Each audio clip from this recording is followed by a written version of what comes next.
Every journey has a final moment. That last save, that last decision, that moment where the screen fades and you just sit there. This is After the Last Save, a series where I take a step back after finishing a game and talk about what it actually left behind. For those of you still on the fence, don't worry, we'll start spoiler free, but for the ones who have already been through it, we'll get into everything later. So, let's talk about what this journey really was. The game I just finished is Kingdom Come: Deliverance 2, an RPG set in 15th century Bohemia where you follow the story of Henry. For me, this wasn't just a playthrough, it was a full-on journey. 120 hours across 7 weeks and 28 streams. And yeah, I'll admit it, I'm a bit of a completionist. I went through everything the base game had to offer. DLC will have to wait for another run. At its core, this game is a medieval simulator. Swords, bows, early gunpowder weapons, siege warfare, all of it grounded in realism. Even down to bartering for gear, not just for yourself, but for your horse too. Now, going into this, I expected something very specific. I thought this would be a game where every choice mattered, where decisions had real weight, real consequences. But that really wasn't the case. A lot of the choices felt surface level. No matter how I treated certain characters, even if I was completely against them, it often felt like the outcome stayed the same. That disconnect made it harder to fully invest in some of those relationships. The game presents choice, but rarely makes you feel it. That said, the atmosphere, that's where this game shines. But before I get into that, let's talk about gameplay. Moment-to-moment gameplay is honestly phenomenal. Assuming your system can handle it, it can be slow at times, especially when you're traveling across the map or working through longer quest lines, unless you lean on fast travel. But when things pick up, they really pick up. Combat can get intense fast. You could be one man, surrounded by 5 enemies, all waiting for your stamina to drop. They chain attacks, throw off your rhythm, and if you're not careful, you're down in just a few hits. And that chaos, it works, because this game also rewards strategy. You can approach situations however you want. Go in as a stealth assassin and wipe out an entire camp without being seen, or step into large-scale battles and think tactically, like taking out enemy archers before they pin you down mid-fight. Sometimes the smartest move is patience, waiting for the right moment to strike instead of swinging wildly into blocks and counters. The combat system demands discipline, but as you progress and gear up, you do start to feel overpowered. Enemies that once felt threatening become manageable. The good news is there are higher difficulties if you want to keep that edge. Now, back to the atmosphere. This is where the game truly stands out. You can tell the developers put real care into building this world. It feels alive. People get sick, villages get raided, wildlife roams freely. You'll come across remnants of battles, not just hear about them. You can hunt deer, boar, even wolves if you're feeling bold. And honestly, I relied on that a lot just to stay fed, because in this game you have to take care of yourself. You need to eat, you need to sleep. Ignore either one and you'll collapse. The world itself is beautiful. Sunlight stretching across open fields, wind moving through the trees, your horse carrying you through quiet trails while rivers run alongside you. And even the small details matter. You get dirty from traveling or fighting, and if you don't clean up, NPCs will treat you like you're beneath them, like you don't belong. That level of immersion goes a long way. As for the characters, some stand out more than others. You've got a mix of memorable personalities and a few that lean more into comic relief. I'll go deeper into that in the spoiler section, but overall the writing does a solid job carrying the experience, and the voice acting? Top tier.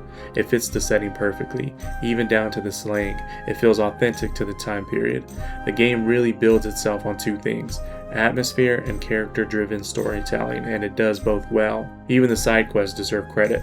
They're not just repetitive filler, each one feels different, which is honestly refreshing. But going back to my biggest issue, the lack of meaningful choice holds it back. I never truly felt like my decisions had weight, and if that system had more depth, this game could have reached another level entirely, something closer to Baldur's Gate 3 where every playthrough feels completely different. Here, it's more linear, an open world, but still linear at its core. Now, who is this game for? If you're into history, this is for you. If you love RPGs, this is for you.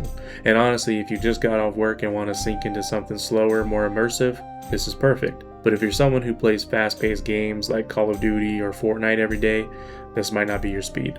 There's no instant gratification here. This game asks for your time and your patience, but if you're willing to give it that, it absolutely delivers. At full price, yeah, it's worth it. I'm usually the first one to call out games that feel overpriced, but this one earns that $60 price tag. And if you catch it on sale, don't even hesitate. The only reason to skip this game is if you don't have the time to commit, or if you're strictly into fantasy and sci-fi, because this is as grounded as it gets. No dragons, no magic, just people trying to survive. Up to this point, we've only scratched the surface. Everything I've talked about, the gameplay, the world, the characters, that's just what you see from the outside looking in. But what really defines this journey is everything that happens once you're in it. So this is your warning. From here on out, we're stepping into full spoilers. If you haven't experienced it yet, this is where you turn back, because from this point forward, nothing is off limits. Now, this is where we get into full spoilers. The moment that hit me the hardest. There are two, and both came at the very end of the game. The first is during the siege of Sukdal, when we sneak into Von Owlet's tent. What should have just been another objective turns into something much heavier. You sit there, talking to him, and then you're faced with a choice. Do you kill him, or do you let him die from his wounds? It's quiet, it's personal, and it sticks with you. The second moment, completely different energy. Your allies appear over the hill, almost like Gandalf in Lord of the Rings. A speech is given, and then you charge. No hesitation, no fear, just retribution. That scene gave me chills, and even after finishing the game, both of those moments stayed with me. An honorable mention goes to the conversation with Henry's adoptive parents after everything is said and done. It's one of those quieter moments that really grounds the entire journey. Now, in terms of shock value, the biggest surprise for me was when the prologue finally got up to the present, and suddenly we're not playing as Henry anymore. We switched to Godwyn and Capon's perspective. I didn't see that coming at all, and in that moment I genuinely thought Capon was about to die. As for anger, Brabant killing Adder, yeah, he didn't make it when I found him again, not even close. I never trusted him from the start, and that moment just confirmed everything. Looking at the story as a whole, the central theme is clear: vengeance. Henry is completely consumed by the loss of his parents, and throughout the game you're constantly being asked, directly or indirectly, what kind of person is he going to become? Do you chase vengeance, or do you choose forgiveness? And the game doesn't just leave that question with Henry, it surrounds him with it. You've got the larger political conflict between King Sigismund, the League of Lords, and those loyal to King Wenceslas, but underneath all of that, it's still personal, because at the same time Henry is dealing with his own pain, he's also watching his friends suffer, death, torture, betrayal. All of it pushes him further, and what makes it interesting is the contrast. Does Henry show compassion to others while holding on to his own vendetta, or does he stay consistent, one way or the other? That tension carries throughout the entire story. Now, my favorite character in the game has to be Sam, Henry's long lost, not by blood brother. When we first meet him, he's untrustworthy. He sets us up, plays both sides, but eventually leads us to Liechtenstein, where that connection is revealed. And as the story unfolds, we learn more about him, his past, his connection to Henry's adoptive father, the fact that he was essentially abandoned at a young age. And from there, everything about his character just clicks. Sam is fiercely loyal to a fault. He'll do whatever it takes to protect the people he cares about, even if it means throwing diplomacy out the window. And honestly, I respect that, because sometimes letting the wrong people back into your life only leads to more damage. There's also a moment where it becomes clear Sam and Henry are very similar.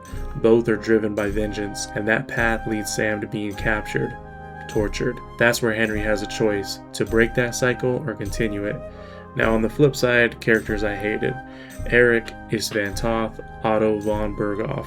Eric especially stands out because even though I disliked him, I understood him. He's another reflection of that same theme. After Henry kills Istvan and Eric learns that his lover is gone, he becomes exactly what Henry is: consumed. There's even a moment late in the game with Markvart that really puts things into perspective. He basically tells Henry, your path of vengeance doesn't make you different. To someone else, you could be the villain. You could have killed someone's father, someone's brother, and that ties directly into Eric, because the way Henry sees Istvan is the same way Eric sees Henry. It's two sides of the same coin, and it forces you as the player to actually think about it, to use empathy, to question whether you're justified or just continuing the cycle. Now, for my playthrough, I chose vengeance. Every time. Anyone who had a hand in Henry's suffering or hurt the people around him met the blade.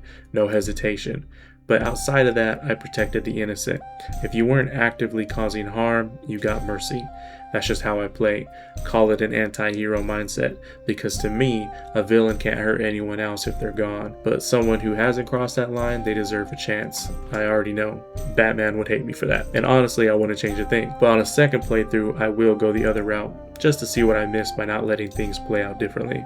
Now the ending. It satisfied me to a point. Henry gives closure, he confronts the people responsible for his parents' deaths.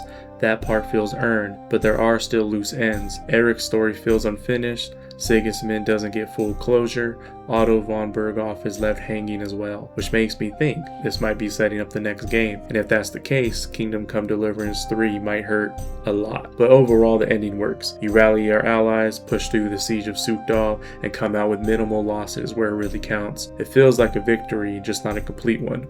Now, would I play it again?